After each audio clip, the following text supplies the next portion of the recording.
Magandang hapon po. Maupo tayo lahat. Bishop Efraim Tendero, Dr. Andrew Liuson, Bishop Ray Calusay, Bishop Cesar Punsalan, Dr. Glenn Obligacion, of course, Bishop Jonel Milan, Attorney Felipe Remolyo, CDC President, other members of the Board of Directors of PCEC, delegates of the PCEC National Assembly, fellow workers in government, may pay special mention to Mayor Karen Villanueva of Bais, Negros Oriental. Honored guests, ladies and gentlemen. Pinasalamatan po kanina sa pagdalo ko ngayon at can I apologize to the foreign members present today. The speech that was prepared was in Tagalog. I might add a few words in Kapampangan also. So we will try to secure you a translation afterwards. Pinapasalamatan po kanina sa aking pagdalo. Sa totoo lang po, no? May mga araw na talagang sarap pakalabas sa Metro Manila. Yung bang, saan naman ako kayo nakakitang tila may masama pa loob na kokonti na lang kailangan natin angkatin sa bigas kumpara sa dating taon. Masama loob nila na meron akong kaibigan, ang kaibigan ko po, sekretaryo ngayon ng Energy, na tawid tayo sa panahon ng krisis, sa presyo ng krudo. Basta lahat na lang ho ng nagawa natin, isip natin, sabi natin, minamasama nila. Dito po sa pagtungo ko dito, nandiyan po si Bishop Tendero, si Bishop Milan, mga matagal na natin mga kasama na talaga naman po pag sinasabi sa ating pinagdadasal ka namin, talagang dama ko hong hindi ako nag-iisa.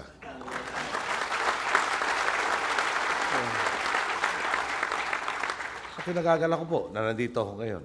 Pinagtataka ko lang po, bakit yung ating political advisor na nasama dito sa okasyon na to? Hindi ko alam yung sub-portfolio pala niya religious affairs. Pero ano po yan, mabait na tao po yan. Masunurin sa Diyos, aral sa mga Dominiko.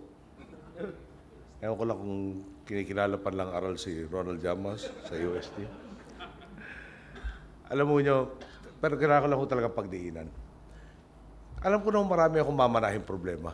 Pero siyempre, unang buwan, kalawang buwan, ikatlong buwan, talaga kung pag umabot kami ng Biyernes, lahat to kami tatrabaho sa executive offices sa talagang napapadighay. Isang taon na ho kami. Alam mo naman, nahalungkat mo na halos lahat ng dapat mahalungkat. Siguro naman, hindi ka na magugulat. Pero awa na Diyos ho talaga, magaling ho talaga yung pinalitan ko. Kaya pa rin kaming gulatin. Isang taon na. Sample na lang po. Tingnan na nga po niya yung bigas. Yeah. Nung yung National Grains Authority, forerunner ng NFA, nung itinatag siya hanggang sa panahon ni Presidente Estrada, ang natalang utang ay lampas sa 12 bilyong piso. Okay. 12 billion. Malaki na po amount. No? Dahil yung gagamitin ko po sa housing na ilo-launch natin bukas o ginamit namin for 21,000 houses will amount to about 4 billion. Yung 4 billion naman, babalik ko dahil utangin na po sa mga government financial institutions and housing like Pag-ibig, etc. Babalik ko yung mapaplow back. So the 20,000 is not the limit. No? The 20, once Pag-ibig takes it over, will produce another 10,000. The 10,000 will produce 5 and so on and so forth with just one intervention. Okay. So 12 billion minana ni Ginang Arroyo. In 1 year in office, it became 18 billion. Actually, not just 18, it's 18 plus billion. So the debt of the National Food Authority grew by 50% in the first year. There were 8.5 years more to come. It grew to 177 billion. Hindi ako ganun kagaling sa math, bahala na ako kayo mag-compute. 12 to 177. Isa lang yun. What about the other agencies of government? Napokora, I think I've told you before, 2004, election year, political decision, don't raise the power rates. So in 1 year, it grew by 200 billion. So the debt from Napocor transferred to PISAM is over 1 trillion. Subukan ho nyo ilagay sa calculator nyo mamaya yan. Baka tulad ng calculator ko, kapos. Okay. How many of us, when we were growing up, thought about the national debt? How exactly are we supposed to pay the national debt? And of course, entering into office, when I asked for the deficit figure, what the estimate was going to be 325 billion pesos of a 1.5 roughly national budget. 1.5 billion, financing that, 325 was projected to be the lacking amount. So, after depressing you, I think I should uplift you naman now. No, right. In terms of debt, no, we in 2010, 2011 would have been bad years for us. No? There were maturing debts that would have put a severe crimp on our ability to spend for things that are needed by the people. But our economic team is also good, led by Cesar Purisimo as Finance Secretary. They managed to restructure, no? They swap debts, which produced just for the first 4 months of this year, 23 billion pesos in reduction of interest payments without abrogating the obligation. No? Yung pinush back 25 years, nagkaroon ng better terms, net result, 23 billion pesos less to pay them, which translates to 23 billion pesos more to spend for our people. Rice, yeah, 1.3 million tons was considered minimum importation needs to feed our people. So, 1.3 ang kailangan, nag-import sila over 2 million. Medyo iba ho yung accountant nila eh. At least yung sa akin galing sa SGB. Cesar Purisima po ang ngalan niya. Hindi, kailangan mo 1.3. Iuutang mo over 2 million. Ilalagay mo sa warehouse na wala ka, uupahan mo. Yung 400 warehouses na ginagamit ng NFA, naging 800. Eh, dahil sobra nga, walang bumili. Walang bumili, papunta ka na mabubulok, para ma-preserve, kailangan mong i-remill. Pag ni-remill mo, ang laki na reduction sa weight. Yeah? Laki, parang tatanggalin mo lahat ng mga nag-uumpisa na mag-ferment, etc. So, ngayon, 660,000 na lang kulang natin from 1.3 million tons. Medyo substantial na rin yata. Baka naman sabihin nyo, nakalimutan ko na yung humility portion. Sensya na kayo, paminsan-minsan lang ako nakakabide. Kadalasan punching bago papel natin eh. Unemployment. Early this year, I was asking Secretary Baldos, why is the figure of unemployment for January 2011 greater than the figure for January 2010? Okay. In January 2010, it was 7.3 unemployment rate. In January 2011, it became 7.4. I asked, we produced so many jobs. Why is it not reflected in the figures?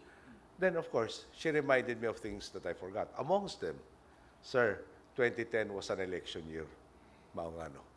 Imagine, everybody who ran, and I'm sure there are very few positions that there had only one candidate.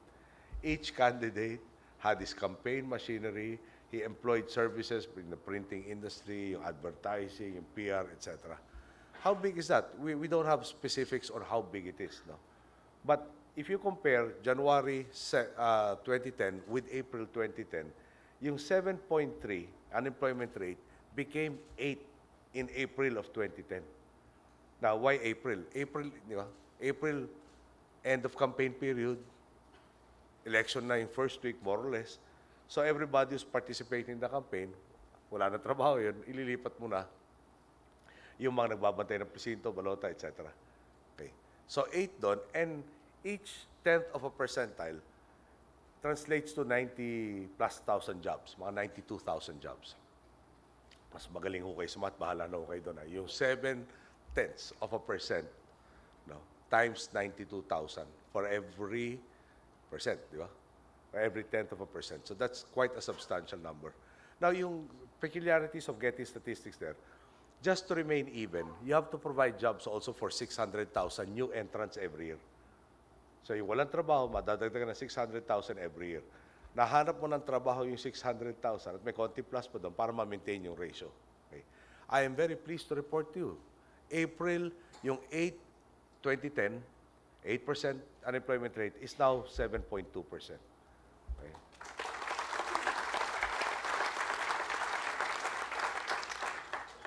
What that means raw po is 1.4 million new jobs were created. And the best thing about that is these are true jobs. And what do I mean by true jobs? 1 million of that came from the private sector. Only 400,000 can be attributed to government. Pag government po, it's project-based. Once the project is completed, you're no longer employed. But in the private sector, chances are they will be training their people. It will be a long-term engagement. And more or less, they are permanent employees. Now, compare it to in 2009, we had 34 million employed. By 2011, January, it was already 36 plus million. And I was asked, I was interviewing the candidates for the ombudsman's position today. And towards the end of the interview, the second interview, he asked, we really wonder how you keep your spirits up. And I said, you know, if everything that we did and all the sacrifice that we've done amounted to nothing, then it would really be difficult to keep our spirits up. But it seems that things are happening, and they're happening faster than what we assumed. For instance, turning around the economy, wouldn't that 2 years been reasonable? But in the first few months, you had all of these investors coming in.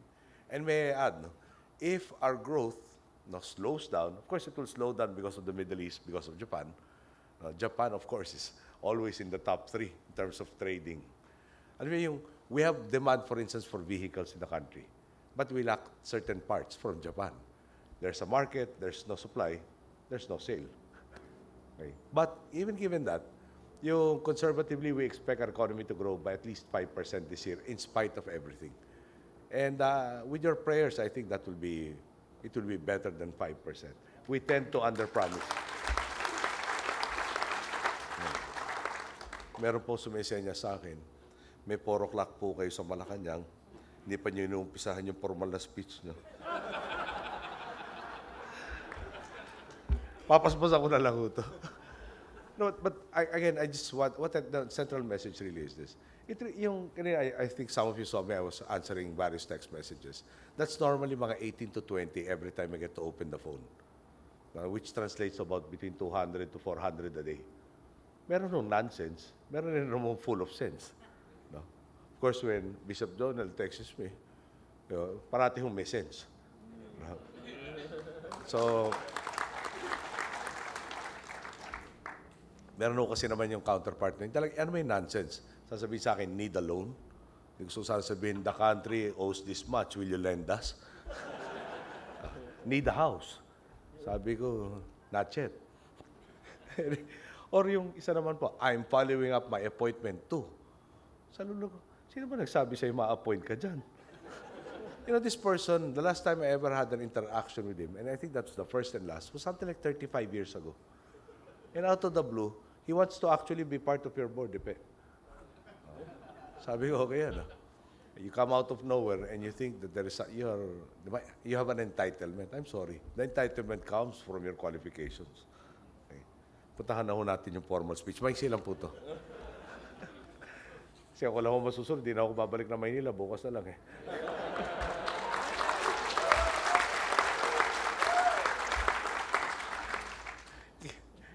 Kinagagala ko po talagang maging bahagi ng pagdiriwang ninyo na sa gisag na nagkakaisang layunin ng pamahalaan at ng mga simbahan na itaguyod ang makabuluhang pagbabago sa ating lipunan. Tanda ito ng pagbibigkis natin para ibangon ang Pilipinas mula sa kahirapan sa pamamagitan ng pagtatakwil natin sa katiwalian at pagtatama sa maling at malaking maling kalakaran. Batid po natin, may magkakahiwalay na patakaran ang pamahalaan at ang mga simbahan. At hindi rin lingid sa kaalaman ng karamihan na nagkakaiba ang mga ito kuminsan.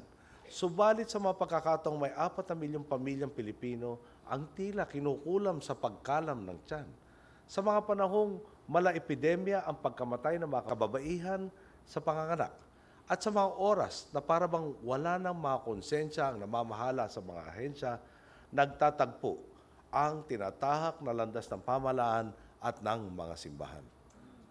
Pareho po tayong may katungkulan na maghatid ng balitang makabuluhan sa ating mga mamamayan.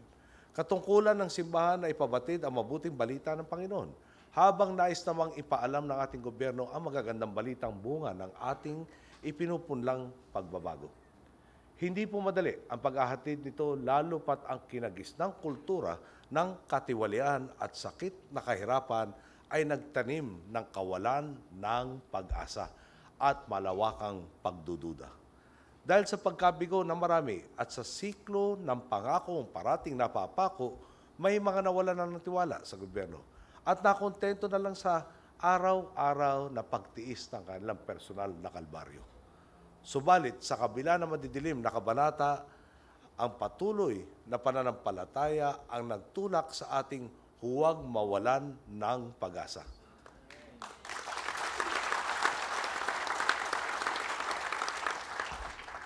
Nakausad na po ang ating bayan at buwi-buwelo na tayo para sa mas masaganang lipunan.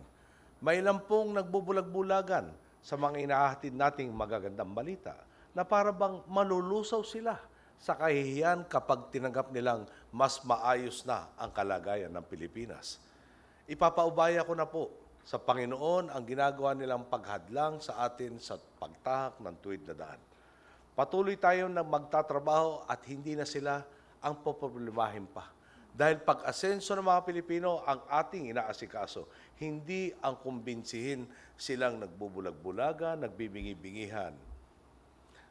Makakaasa kayong sa ngalan ng pananagutan, pagmamalasakit at mabuting layunin sa kapwa, isinapuso ng ating gobyerno na gawin parati ang tama. Sa pagtupad ng mga patakarang nakaugat sa tapat na pamamahala, nagawa po nating buhusan ng dagdag na pondo ang Conditional Cash Transfer Program at padamihin pa ang benepisyaryo nito. Umabot na po sa mahigit 2 milyong pamilyang Pilipino ang naiparehistro natin nitong Hulyo at natutulungan na ng Conditional Cash Transfer Program. Plano pa po natin dadagdagan ito sa mga susunod na taon. Sa 2012 po, another 700,000 families will be included. At higit pa pong nagiging epektibo ang implementasyon ng ating Pantawid Pamilyang Pilipino program dahil sa pag-agapay ng Philippine Council of Evangelical Churches sa Department of Social Welfare and Development.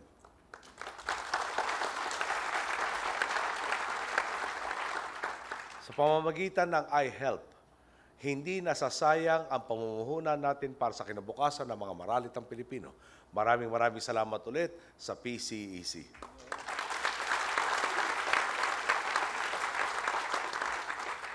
Parang kahit tagal na po nito, noong Martes lang pala yan.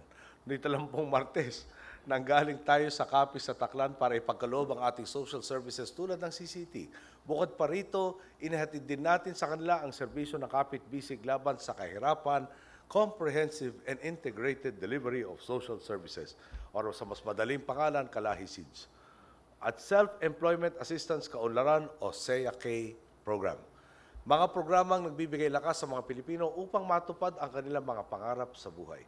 Sa pamamagitan nga po ng Kalahi SEEDS, nakapagpatayo at nakapagpagawa na tayo nitong Hunyo ng health and daycare centers, pre- and post-harvest facilities, mga daan at tulay sa mahigit 400 komunidad sa bansa. Hatid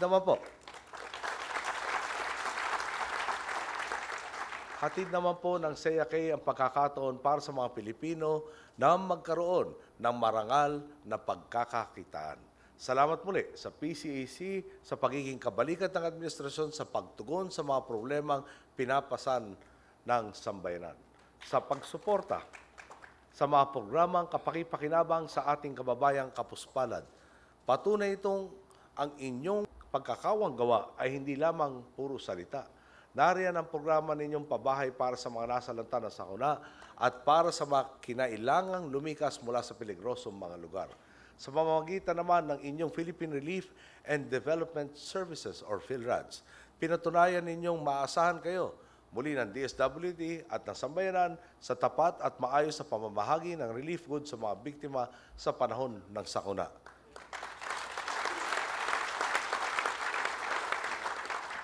Sa mga naiinip po, konti na lang po ito, mga isang pahina na lang. Sa susunod na 5 taon, mulat po ang gobyerno sa marami pang pagsubok na kailangang lampasan.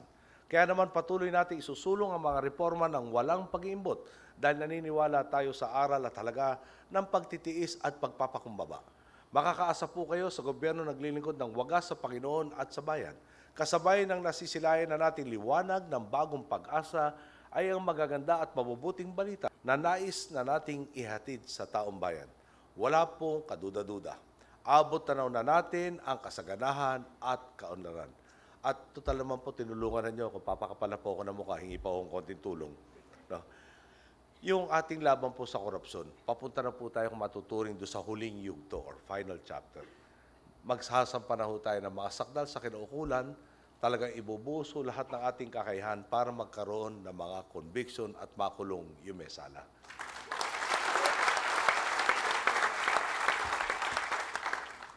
Makalaban po natin iisip pine-personal sila. Excuse me, hindi namin kayo pine-personal.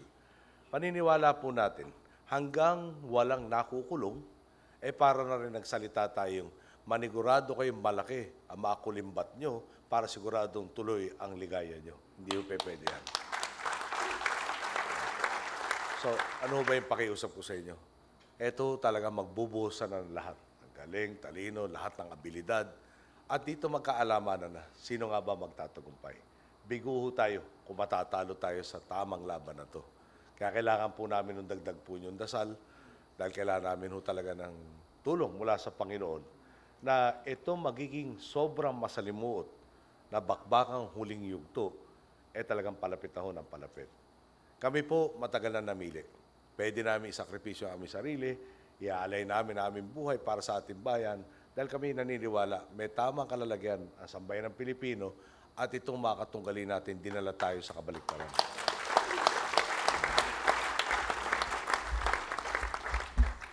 Siguro pagdating ng panahon, sumisenyas na po Secretary Llamas na overtime na ako dito.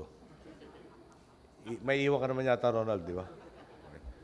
Yung Bible, iwan ko rin sa'yo. Binigyan na ako ng Philippine Bible Society kasi dati. Baka wala kang kopya. Naninigurado lang ako, Ronald, na pag nag-uusap kayo on the same page. Diba? But ulitin ko lang, at the end of the day, di ba? May sa simbahan ka nabibilangan ko, may tumutulig sa akin. Sabi ko, isa lang naman ang batayan ko. Pag tinawag na nga tayo, finish or not finish, di ba? Pwede ko bang masagot? Ano ang ginawa mo para sa kapwa mo?